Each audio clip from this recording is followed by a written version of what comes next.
Who doesn't know that sex or human sexuality plays a very significant role in our life? Yes, today's topic is human sexuality.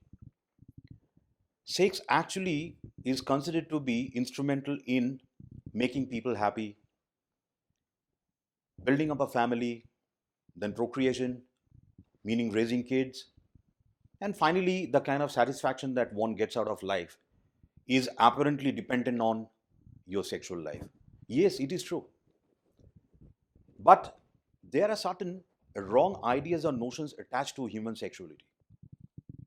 And those ideas do a lot of damage instead of making our life placid or the way it should be.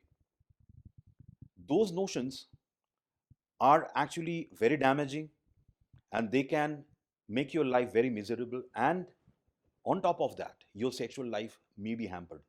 And there may be gross misunderstanding between a couple, between a husband and a wife. Sex over the years, from times immemorial, have been given preponderance, a prominence, because not only it sells, but it is a biological requirement. Everybody needs to have sex. But underdoing and overdoing it can be a problem. So today I'm going to discuss about the wrong ideas or the myths that are related to human sexuality. Those ideas are deeply entrenched into almost all human societies, but they are to be handled and they are to be clear out from your mind so that you have no misconceptions about sex. The first misconception is that if somebody is not engaging in sex on a regular basis, then he or she doesn't love the other partner or the spouse. This is not true at all. Just because a particular person, a husband, for example, or a wife, is not engaging in sex with the other partner, how can it be possible that he or she doesn't love the spouse? But we often equate it because we often assume things. Assumptions are sort of yardsticks of our analysis of the conflicting situations that we are in. We assume because we have to come to an understanding about a situation. When we analyze a situation, assumptions do make a very strong impression on our mind. So that's why, in this way, if somebody is not engaging in sex, it is easily considered that he or she is not in love with that person. Another point, which is a myth, is that if you do not engage in sex, then life is not worthwhile to live. Or that is, without sex, you cannot survive, you cannot live. It's not true. There are large number of men and women who lead an asexual life, and at the same time, they are pretty balanced. They are working regularly. They have no problem in any other areas of life. But at the same time, it is to be considered that just because they do not have any problem in other walk of life, it does not mean that it is not having sex is not going to affect their life in a particular manner. It may. It depends on the personality, your attitude, your outlook.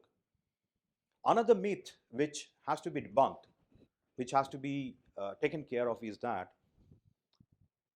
sex actually apparently is believed it cures all kind of ailments and it is panacea to all kinds of problems in relationships and other issues which can be troublesome for you. Yes, it is important, definitely so. But at the same time, there are individuals, there are people who, without sex, they're leading a pretty happy-go-lucky life and they're pretty in good shape. So how does it happen? Now, our problem with our society is that we often have a linear way of looking at things. Just because a particular thing is not there, so this thing has to happen. We don't take a broader view of the picture.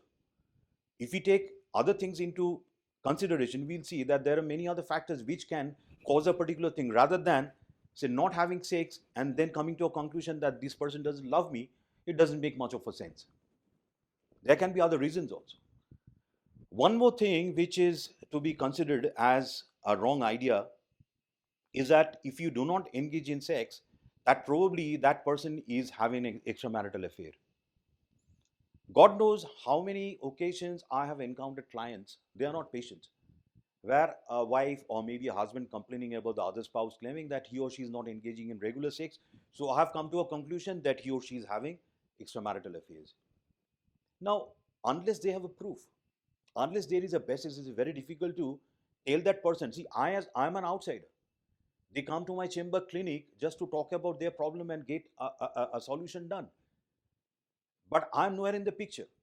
So the people concerned, the couple concerned, they often come to a state where they believe that just because that person is not engaging in sex, so it must be the case that he or she is having some sort of an external relationship with someone else outside the marriage. It need not be the case, though there can be exceptions. So I cannot really blame a particular spouse when he or she thinks in this particular line. Another thing is that sex or human sexuality is considered to be a panacea, or it's something which cures everything. Of course, it does influence the relationships.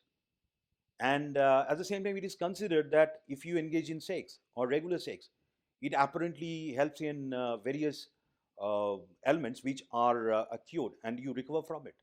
Yes, there are certain instances and cases it can happen because sexual intercourse is basically some sort of a physical exercise.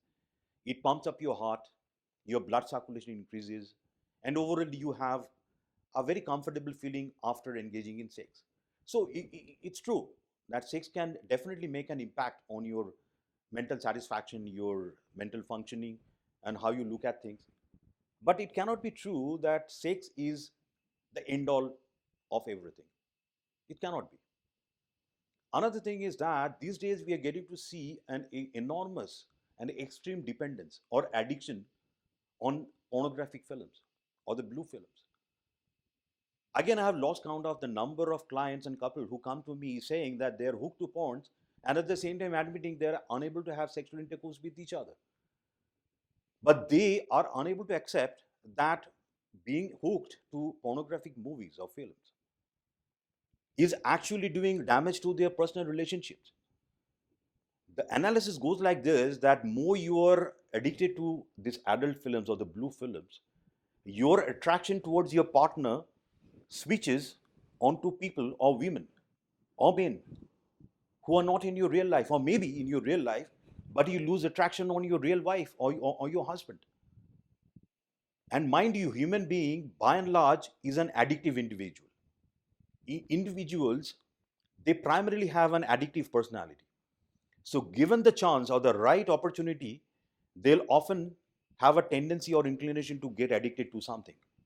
So as you see in case of smoking, drinking, gambling, and various other things, so is the case with the adult films. So mind you, try to do away with these pornography movies. And many a times, my clients ask me, "Is it okay, doc or doctor, to watch pornographic films?" I said, "It's your personal matter. But if you ask a clear answer from me, I would say no. You better not do it. What is the harm if you don't do it or watch those movies?" Pornographic films nowadays has become almost an indispensable element of personal and sexual life of couples. Many times they watch alone. And I have clients where the wife is lying down on the bed and the husband is watching porn. The wife doesn't say anything. Now, this is ridiculous. The point is again that how the society is changing, how attitude shift has occurred, and we are okay with everything. As I keep saying, that nowadays the social climate is one of free for all. You're free to do anything you want. Nobody has the right to tell you anything. And if the other person does tell you something, you get into a conflict. Therein lies my problem. In my clinical experience, I've found that how clients actually they get into fisticuffs and conflicts and troubles and these few problems because of their faulty way of looking at things. And the belief system is also at fault. One more factor is that sexuality does help you a lot, but it cannot be something which cannot be done away with. Of course, in a conventional family life or a conventional family system, sex does play an integral part. Reproduction, birth, and raising family, the rest of the thing has to happen unless you have a proper sexual relationship with your spouse. So, mind you, these are the myths. which has to be debunked, which has to be taken into account, and which is going to help you in the long run. And mind you, sexual knowledge, the sexual education, and I know this is so important insofar as much I have clients and people or couple who are, say, married for more than 7, 8 years, 10 years. They are childless. But you'd not believe they don't know how to have sexual intercourse. They don't know where actually vagina lies. They don't know where is rectum. And many a times, it might sound a little crazy, don't take it otherwise, that they do not know exactly where to put one's penis in order to get his wife pregnant. And so is the case with the wife. The wife is scared to have sex because she thinks that she might have a painful problem. And the husband also thinks that he might run into some sort of a risk of contracting disease, though the wife claims that she had no sexual partner before the marriage. So now, if you take into the broader picture, you get to see that there are so many things intertwined and they are all hidden connections. Now, if you have, these days, we are having a huge increasing number of clients and couples who are unable to have babies. So, infertility is a big issue. All these factors and misconceptions and myths can actually be a contributory factors apart from the biological problems which can be deep seated within the system. So, mind you, this childlessness and at the same time inability to have proper sex have large number of reasons, but the myths are definitely a great nuisance and great miscreants which can actually damage the fabric of a relationship. And you can be wrecked. And there can be a lot of misunderstandings and fight which will not get you anywhere. On the contrary, your marriage is going to be devastated. So better that whatever that I have talked about, discuss with each other, settle down the problems, and focus on things which are important, which are going to bolster up your sexual life. And if need be, if there are certain adjustments have to be made in the relationship, go ahead and do it. You should never be into this kind of a mold that sex is everything in your life. It cannot be. Though it's a personal, individual choice and it's a conjugal choice you make as a couple. So, this much for this particular subject that I've spoken about. Keep listening, keep watching my videos. I'll come back with something very interesting sometime later. Thank you. Bye for now.